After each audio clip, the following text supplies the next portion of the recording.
know the truth. My life is real, so please don't get it twisted. My blues the same, ain't gotta be dealt with. These are the things I wish you knew. Yeah. Hey guys, welcome back to my channel and welcome back to another church hunt update, I guess. So this Sunday I went to a completely different church.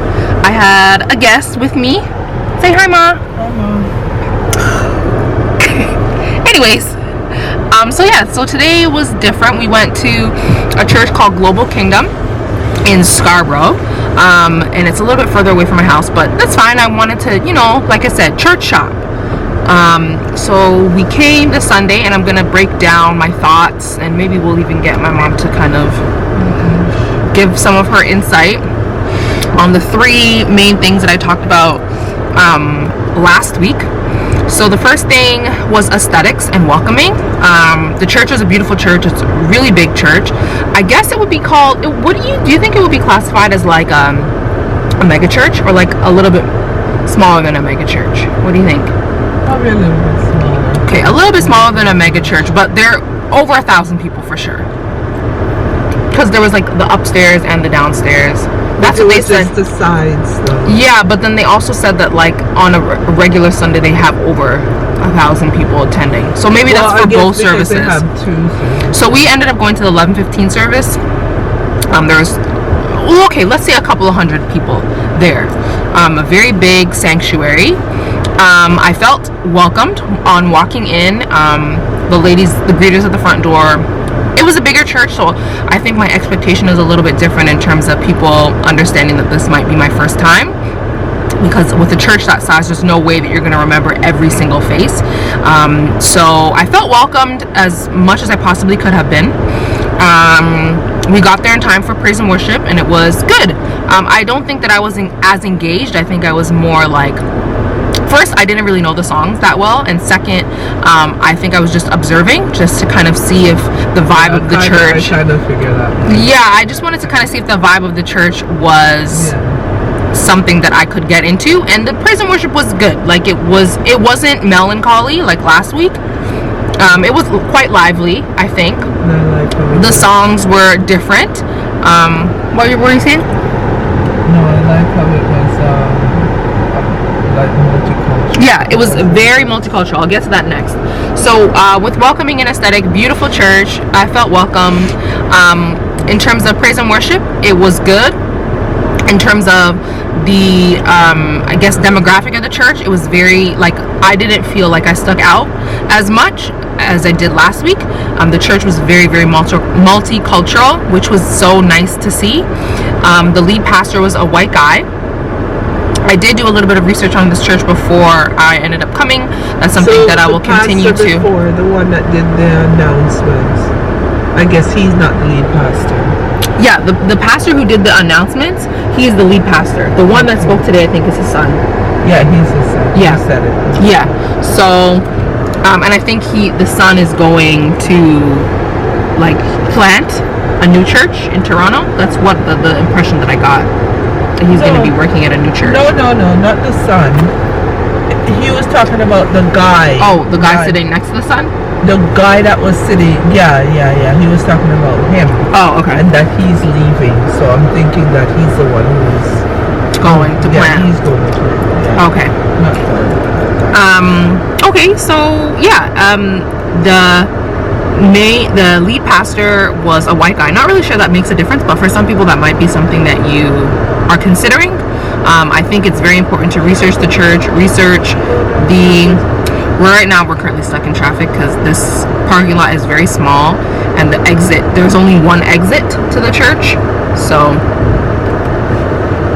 yeah, so researching the church, seeing the type of church that it is, whether it be Pentecostal, Baptist, agnostic, maybe that's something that is important to you. Definitely read up on the church. I think even more important than that is to see what the values of the church are in their church website. I think for this church there wasn't really too much of a direct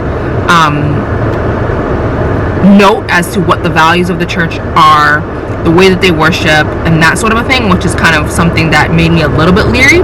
But the sermon was good today. I think it was, for me personally, a little bit disjoint. It was hard for me to follow because I think that he had a couple of different tangents.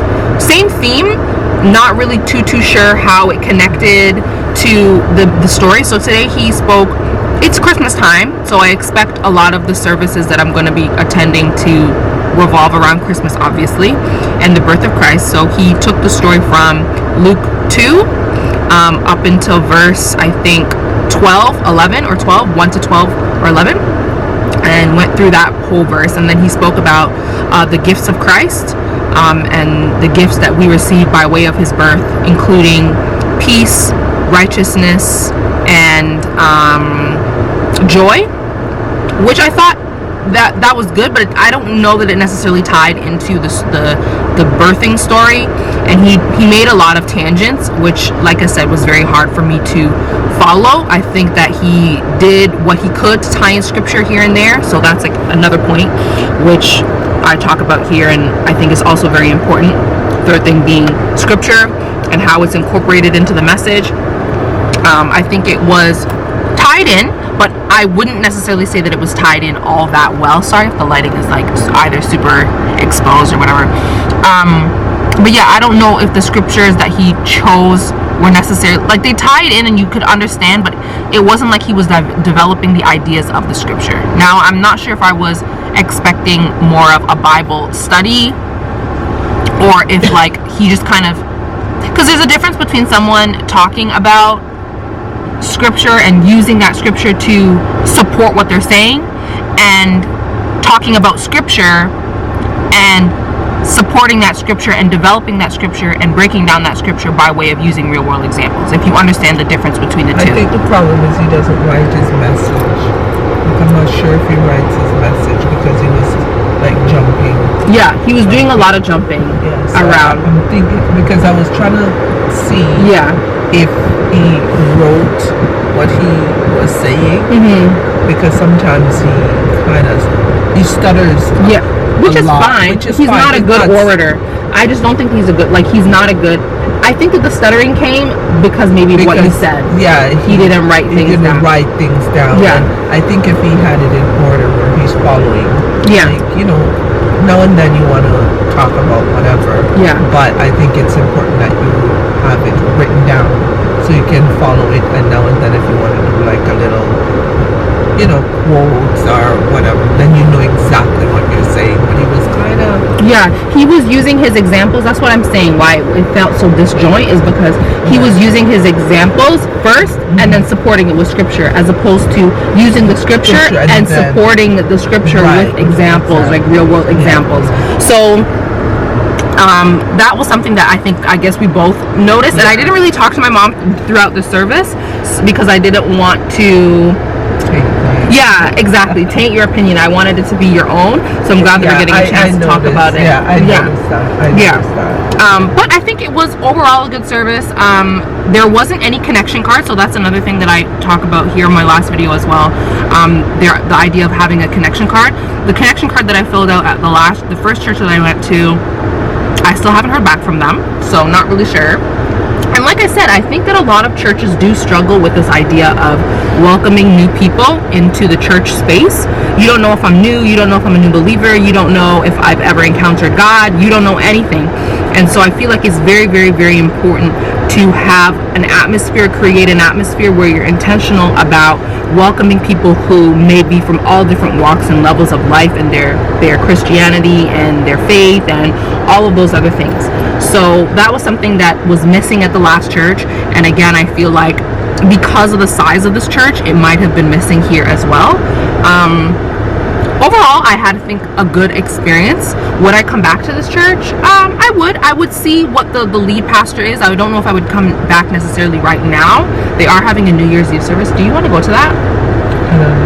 She doesn't know, which means I don't. She's not going. But yeah, no, it was good overall. I enjoyed myself. Let me know if you've been to this church. Again, the church is called Global Kingdom. It's on Markham Road and Tuxedo Crescent Court in Scarborough. And yeah, I guess I will talk to you guys after my next church that I visit. So I'll see you guys. Any last words, Mom? Of course, never. Bye, guys.